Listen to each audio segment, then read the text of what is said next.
Olá pessoal, hoje no nosso Momento 4 eu vou conversar com meu sócio Luiz Henrique sobre um instrumento que por muitas vezes o empresário não costuma dar a devida atenção para ele.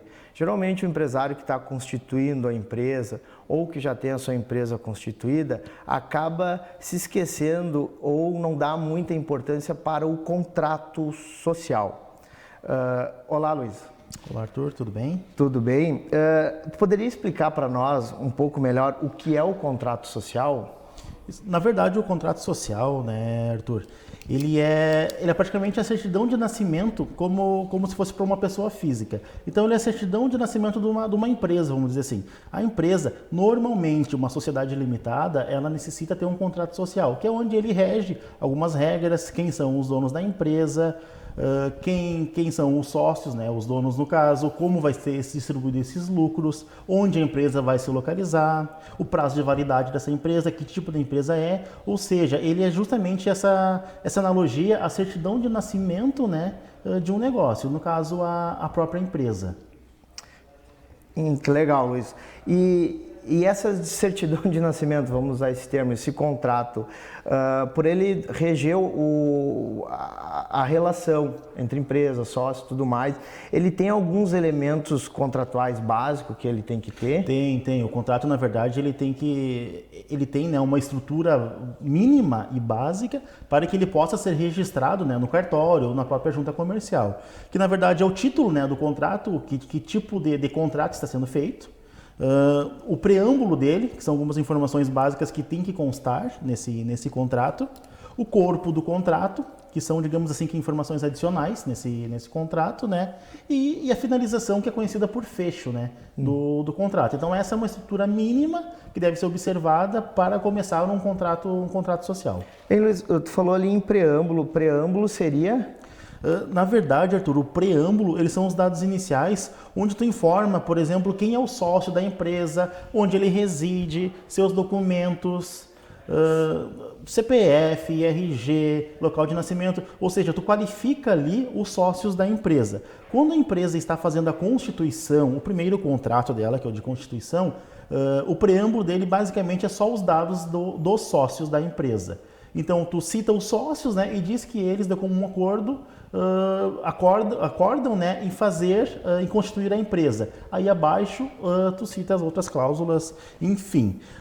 Cabe salientar também, quando é uma alteração, quando tu já tem a empresa constituída, tu fazer uma alteração, aí no preâmbulo também tu cita os dados da empresa, como CNPJ, nome e endereço. Ah, sim.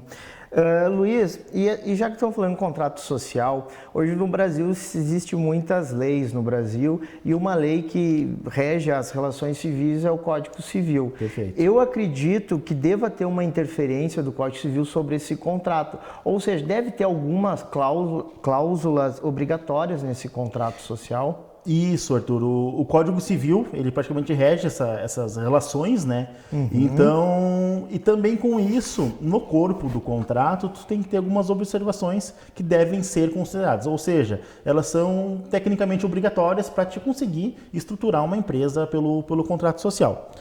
O que seria? O nome empresarial. Obviamente, a empresa tem que ter um nome, né? O capital da sociedade, como que está integralizado esse capital social. O endereço completo da sede, se tiver filiais, também colocar nesse mesmo texto, vamos dizer assim, o endereço das filiais. A declaração precisa e detalhada do objeto social, ou seja, o que a empresa vai realmente desenvolver, quais são as atividades dessa empresa. O prazo de duração dessa sociedade. A sociedade, né, a empresa, ela pode ter o prazo de duração determinado, com uma data de fim, ou ela pode ser, como normalmente acontece, com prazo indeterminado, né? Que a gente espera que a empresa progrida. Então, tu quer dar uma continuidade, o prazo dela é indeterminado. A data de encerramento do exercício social quando for diferente do ano civil. Uhum. Ou seja, se a data for diferente de 31/12 do ano corrente, tem que informar no corpo do contrato esse ano civil. Tem que citar também as pessoas, os administradores dessa empresa e o que eles têm de poderes e atribuições. Outra coisa importante é a participação nos lucros, referente aos lucros e perdas, ou seja, quanto por cento, né, o sócio ele participa dos lucros e das perdas desse negócio. E também o fórum, né, da cidade, caso ocorra uma discussão judicial entre os sócios, enfim, tem que ser mencionado o fórum que vai ser utilizado para essa discussão. Então essas cláusulas, elas são dentro dessa estrutura, digamos que mínima, elas são obrigadas a estar dentro do corpo do contrato. E aí depois tem um fecho desse contrato social. Isso. Depois tem a finalização dele, né, que é conhecida por fecho, tecnicamente, que na verdade é o local da assinatura do contrato, o local da empresa, o nome dos sócios e a assinatura. É importante salientar, né, Arthur, que antigamente os sócios tinham que ir até o cartório realizar a assinatura física, né, reconhecida por autenticidade, enfim.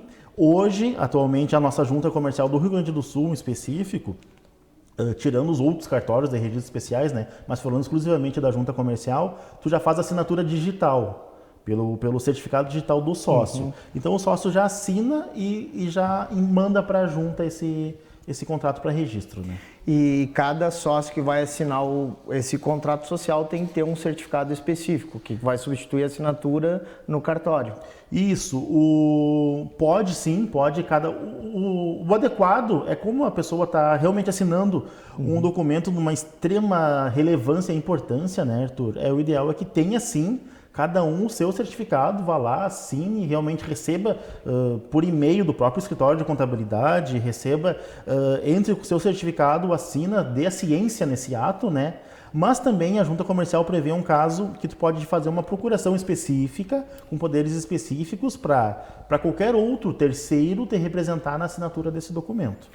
Mas como é um documento muito importante, né, eu acredito que não seria o indicado tu representar um terceiro ou pedir que um terceiro te represente para assinar um documento de tal vitalidade, né? Né, Arthur, a gente, vamos ser repetitivo, né, é um documento muito importante, eu acho que a pessoa tem esse dever, né, de dar a sua ciência. Então deixamos a procuração para casos extremos, né, onde a pessoa realmente esteja impossibilitada, talvez, de fazer esse processo.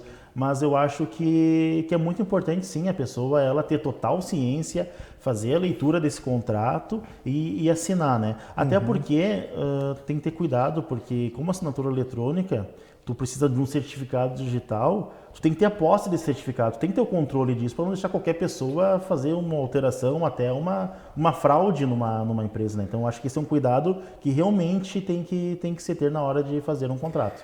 Hein, Luiz, e nós falamos que esse contrato, então, ele tem que ter uma série de cláusulas obrigatórias, né, que são normatizadas pelo nosso Código Civil, mas como ele é um contrato entre duas partes, né, que seria no mínimo duas partes, pode ser muito mais, né, mas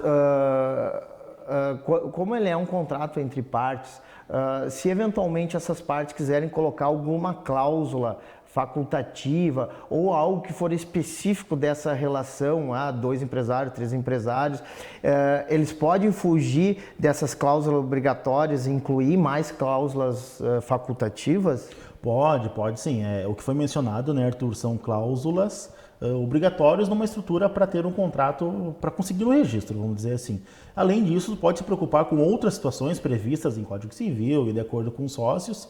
Também é importante salientar, Arthur, que tu pode fazer esse contrato de forma unipessoal, que seria o caso de Eireli, que a nossa legislação prevê que uma pessoa tenha responsabilidade limitada, né? Então ela vai ter também um contrato social nesse mesmo escopo, mas vai ser formado por uma única pessoa. Normalmente o contrato social ele é utilizado por uma sociedade limitada, onde é no mínimo 2 ou mais pessoas. Respondendo à tua pergunta em específico, tu pode definir como coisas assim, regras de reunião dos sócios para determinar, deliberar sobre a empresa. Tu pode definir cláusula para exclusão de sócio por justa causa, por exemplo. Tu pode definir isso no contrato, se todos estiverem de acordo. Autorização para pessoas fora do quadro societário para administrarem essa empresa. Isso tu pode adicionar essa cláusula. Instituição de conselho fiscal. Então tu pode adicionar, na verdade, várias cláusulas, né, que obviamente tenham lógica, né, dentro do contexto e todos os sócios estejam de acordo. Então a gente sempre fala, tu pode incluir as cláusulas de interesse dos sócios. Outra coisa importante, Arthur, só para finalizar essa questão do próprio registro de contrato, porque após tu fazer todo esse processo aí, o contrato só vai ter a validade, né, depois que ele voltar do registro, né, que seria pelo órgão de fé pública, vamos dizer assim, a junta comercial no Rio Grande do Sul, para determinadas atividades, determinados tipos de contrato, ou até mesmo cartórios de registros especiais, como temos para registrar outros tipos de contratos, estatutos, enfim. Perfeito, Luiz. Bom, pessoal, a gente conversou com o Luiz sobre o contrato social e pôde verificar que o contrato social é um instrumento muito importante para todas as empresas. Que o empresário, ao constituir ou ao alterar a sua empresa, ele tem que dar as devidas atenções, ser acompanhado por um profissional capacitado, porque esse contrato que vai dar a vida ou ditar a vida da sua empresa, e normalmente ele é lembrado somente em hora de problemas. Quando tu constitui uma empresa e está tudo bem, está tudo certo, o contrato ele fica até por vezes esquecido. Mas quando acontece algum caso de atrito, uma falta, aí se lembra dele. E o contrato estando omisso, no caso, prevalece o Código Civil, né, Luiz? Perfeito. Aí entra aquela importância do Código Civil, né, e até do fórum também para uma eventual discussão na própria Justiça. Mas isso que tu abordou, Arthur, é muito importante também, porque às vezes a pessoa, na hora de fazer o contrato, ela pensa numa estrutura básica e mínima e não dá atenção para devidas situações. Como até mesmo retirada do sócio por morte, como que vai funcionar essa empresa, como que vai ser dada continuidade, questão de venda de cotas. Então, realmente tem que procurar um profissional capacitado, tem que tirar todas as dúvidas necessárias para poder fazer um contrato de acordo com a realidade, com o que tu quer que essa empresa realmente tome esse rumo. Perfeito.